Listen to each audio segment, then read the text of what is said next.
കുബേരൻ എന്ന ചിത്രത്തിൽ ദിലീപിൻ്റെ നായികയായി എത്തിയ ഉമാശങ്കരിയെ മലയാളികൾക്ക് അത്ര എളുപ്പം മറക്കാനാവില്ല. ക്യാൻസർ പോരാട്ടത്തിലാണ് നടി. ഇപ്പോൾ സ്തനാർബുദത്തോട് മല്ലിടുന്ന ഉമ ചികിത്സയുമായി ബന്ധപ്പെട്ട കാര്യങ്ങൾ സോഷ്യൽ മീഡിയയിലൂടെ പങ്കുവച്ചിരിക്കുകയാണിപ്പോൾ. കീമോതെറാപ്പിയുടെ 2ാം ഘട്ടം പുരോഗമിക്കുകയാണെന്നും കഠിനമായ ഈ ദിവസങ്ങളെന്നും ഉമ കുറിച്ചു. കീമോ ഇമ്മ്യൂണോയുടെ 2ാം ഘട്ടമാണ്.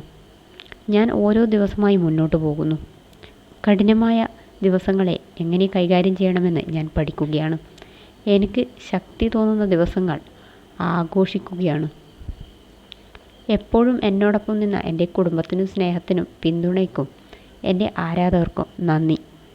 ഞാൻ എൻ്റെ ഭാഗം ചെയ്യുന്നു, സുഖം പ്രാപിക്കുന്നു, ഒപ്പം പുരോഗതിയിൽ ശ്രദ്ധയൂന്നുന്നു. പുരോഗതി പരിപൂർണമല്ല, പക്ഷേ അത് യാഥാർത്ഥ്യമാണ് എന്നാണ് ഉമ ഇൻസ്റ്റാഗ്രാമിൽ കുറിച്ചത്.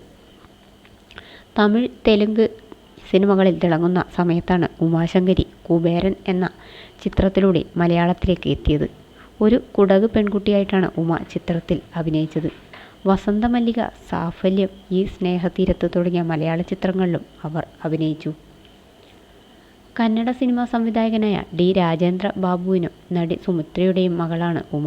സോഫ്റ്റ്വെയർ എഞ്ചിനീയറായ എച്ച് ദുഷ്യന്ത് ആണ് ഉമയുടെ ജീവിത പങ്കാളി. വിവാഹശേഷം കുറച്ചുനാൾ അഭിനയത്തിൽ നിന്നും മാറി നിന്നുവെങ്കിലും പിന്നീട് സീരിയലുകളിൽ സജീവമായി. അജിത്ത് നായകനായ വലിമയാണ് ഉമ അവസാനമായി അഭിനയിച്ച